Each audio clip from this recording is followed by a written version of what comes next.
بسم اللہ الرحمن الرحیم۔ السلام علیکم۔ جس کسی کو غلط فہمی ہے کہ قوم عمران خان کو بھلا دے گی وہ آج کا پشاور جلسہ ضرور دیکھ لے۔ یاد رہے تکلیف عمران خان سے نہیں بلکہ عمران خان کے ساتھ کھڑی ہوئی اس عوامی طاقت سے ہے۔ یہ اسی لیے کہتے ہیں کہ عمران خان نے 5 نسلیں تباہ کر دی۔ پہلی نواز شریف کی نسل، دوسری زرداری کی نسل، تیسری مولانا فضل الرحمان کی نسل، چوتھی۔ بادشاہ خان کی نسل۔ سکرین پر دیکھیں، جلسہ کا اندر سے مکمل طور پر بھر چکی تھی اور باہر بھی عوام ہی عوام تھی، جبکہ نون لیگی تارڑ المعروف صبح کے وقت کی فوٹیج شیئر کر کے جلسے کو خالی قرار دیتا رہا۔ لوگوں نے اس کو ریجیکٹ کیا، اس کا جلسہ پوری طرح ناکام ہوا۔ اس کا لیول بھی یہی ہے کہ سچ سامنے دیکھ کر بھی ایسا جھوٹ بول سکتا ہے جسے بولتے ہوئے ہنا پرویز بٹ بھی شرما جائے۔ جب بن سکی نہ بات کوئی ہیر پھیر سے۔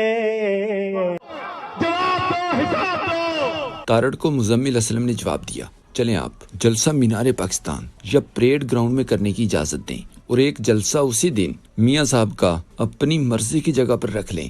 دیکھتے ہیں کس کی نوبت آ گئی ہے۔ آپ کو میاں صاحب کے جلسے میں حکومتی وسائل بھی استعمال کرنے کی اجازت دی، میدان تو سجائیں ایک دم۔ بھری ہوئی پنڈال بھرا ہوا، باہر بھی لوگ موجود۔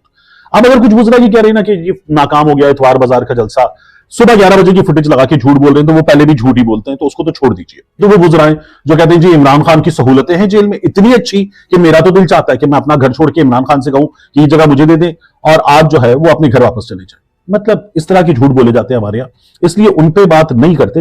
جلسے کی کوریج کرتے ہوئے نیا پاکستان کی طرف سے لکھا گیا، ایک کل نون لیگ کا جلسہ تھا گجرانوالہ میں، ایک آج پی ٹی آئی کا۔ نون لیگ کے جلسے میں مریم نواز، شہباز شریف بھی موجود تھے۔ لامحدود وسائل، بے پناہ طاقت، نہ کسی آئینی قدغن کا ڈر تھا۔ حکومت پر ناجائز قابض، جعلی سرکار کو دیکھیں۔ توبہ توبہ توبہ توبہ توبہ توبہ۔ مریم کی اس تباہ کن مقبولیت پر ہونے والے قبض توڑ تبصروں سے پہلے جان لیں کہ گجرانوالہ میں ایک انڈور جلسے میں یہ فارم 47 کے وزیر اعظم اور وزیر اعلیٰ کی تقریر کے دوران کے صرف 2 دن پہلے کے مناظر ہیں عوام نے مکمل طور پر ریجیکٹ کر دیا۔ تیاری پورے 1 ہفتے سے چل رہی تھی۔ اسکول کے طلبہ، ٹیچرز اور عام عوام کو پورا دن ذلیل کیا گیا، لیکن عوام کا جواب تھا نہ کاکا ہن نہیں۔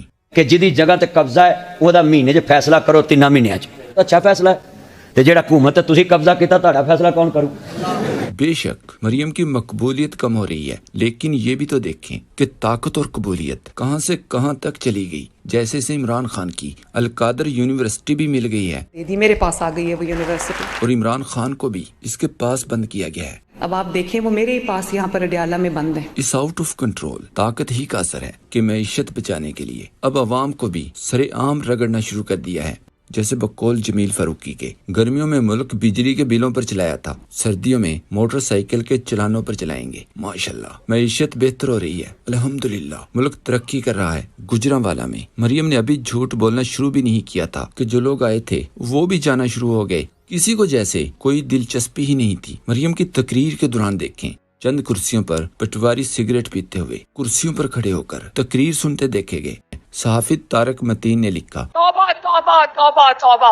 لکھا توبہ توبہ، اتنی رسوائی۔ گجرانوالہ میں وزیر اعظم اور مریم نواز شامیانے کے اندر بھی لوگ نہیں، جو ہیں وہ بھی اپنے آپ میں مگن۔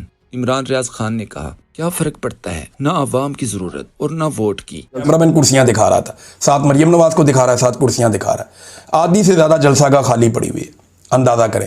ایک طرف عمران خان ہے جس کو دیکھنے کے لیے سننے کے لیے پاکستانی ترس رہے ہیں، ایک طرف یہ جناب شریف خاندان، لوگ بات ہی نہیں سننا چاہتے۔ وہ کیمرے کے پیچھے کھڑا ہوا بندہ کہہ رہا ہو بھائی کدھر جا رہے ہو، اور تقریر چل رہی ہے تو لوگ ایسے کریں گے جیسے لعنت بھیجو یار ہم جا رہے ہیں، تو لوگ یہ حرکت کر رہے تھے۔ اندازہ کریں آپ یہ یہاں پہ ان کی سیاست پہنچ گئی۔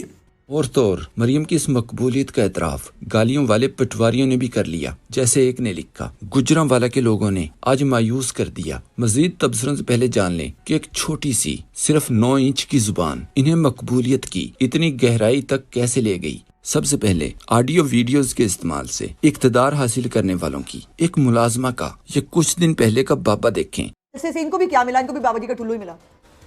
ہاں جی وہی آپ سمجھ گئے ہیں جو میں نے کہا۔ اور اب سکرین پر یہ ایک انڈین میڈیا کی خاتون اینکر دیکھیں، ایک لائیو شو میں عظمہ بخاری والے یہی سیم الفاظ بولنے پر مہمان کو شو سے دھکے مار کر نکال دیا۔ ٹھلو پکڑے گئے، بابا جی کا ٹھلو پکڑے گئے کیا؟ بابا جی گیٹ آؤٹ آف مائی شو، بدتمیز آدمی، اپنے گھر کی لڑکیوں سے ایسے بات کرنا،